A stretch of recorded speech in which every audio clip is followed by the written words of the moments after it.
अस्सलाम वालेकुम रहमतुल्लाहि वबरकातुहू। जनाब अज शौकीन भाइयों वास्ते माशाल्लाह अनमोल तोहफा लिया है जनाब। प्योर नागरा बीतल खूबसूरत और माशाल्लाह नायाब तोहफा ही ने और माशाल्लाह फेस ब्यूटी कमाल दी और कन्ना दी चौड़ाई भी वेखो तो लंबाई भी ते झालर विरा चेक करो चंगी झालर चे और खूबसूरत माशाल्लाह पठोरे ने कोई ऐसा पॉइंट नहीं जरा कम होवे। उम्र चाहे 8 महीने ते लख रुपये वाला बकरा ही ने इंशाल्लाह तुहानू 1000 रुपये मिलेगा।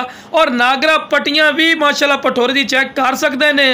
पठोरे दी माशाल्लाह पैरों दे हड्ड पैर भी माशाल्लाह मोटे ही सू और वेल भी माशाल्लाह अच्छी खासी दे विच लोग गल्लां नाल अच्छी क्वालिटी बनाइंदे ने बिरा, लेकिन चीज़ जिहड़ी होंदी अपने मुँह आप बोलदी है कि वाकई कोई चीज़ है। पूछल वेखो कम अज़ कम 10 इंच का सिर्फ पूछल इसू वेखो उन्हें हुसन की माशाल्लाह निशानियां होंदियां ते मोटी गर्दन दे विच ने मोटे हड्ड पैरों दे विच ने और बाणा वाला माशाल्लाह पठोरा ही ने। अगर ये नाल दा फिर तुसी किसी अयाली को पूछ लो या किसी पता कर लो तो कम अज़ कम लाख रुपए तो ये पठोरा घट गाल नहीं सुनना है, लेकिन अपना सस्ता रेट हो सी अपना कोई ज्यादा रेट नहीं होता।